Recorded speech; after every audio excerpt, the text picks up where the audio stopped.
Во врска со пресконференцијата на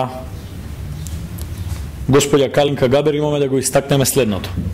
Почитувани, веќе 10 години пред секои избори, кога Социјалдемократскиот сојуз губи, се обидуваат да прават случај од оваа 100 пати веќе повторувана лага. Ова се тотални невистини. За нас ова е очекуван обид за лажење, манипулација и игри со личности со слични презимиња. Ова е очекуван обид за дефокусирање на јавноста од мега аферите со луксузниот имот на Црвенковски во Корчула и аферата Золва, во која се докаже дека сите пари во секторот за европски прашања биле доверени и контролирани од Золвата на Радмила Шекеринска.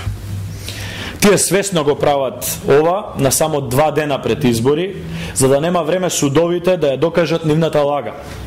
Да подсетиме, за слични вакви тврдења, господинот Љубе Бошковски веќе е осуден за клевета. Бранков Црвенковски вчера го прати Гордан Ѓорѓиев како камиказа да лаже и за тоа веќе тужбата против него е подготвена. Денес пак камиказата Гордан Ѓорѓиев си најде друга жртва, господјата Калинка Габер, и ја испрати место него да продолжи со овие лаги. Оваа жртва, оваа камиказа, Калинка Габер, денес си ја заработи својата тужба за клевета и таа многу наскоро, веќе во утрешниот ден, ќе биде доставена до судовите во Република Македонија. Почитувани, се што поседува господинот Никола Груевски, според закон е наведено во неговиот анкетен лист, кој што е наведен и доставен до надлежните институции во Република Македонија.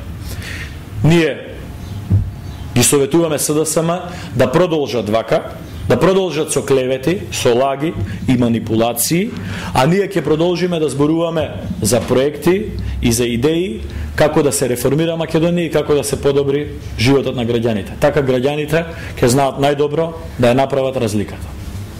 Благодарам. Дали имате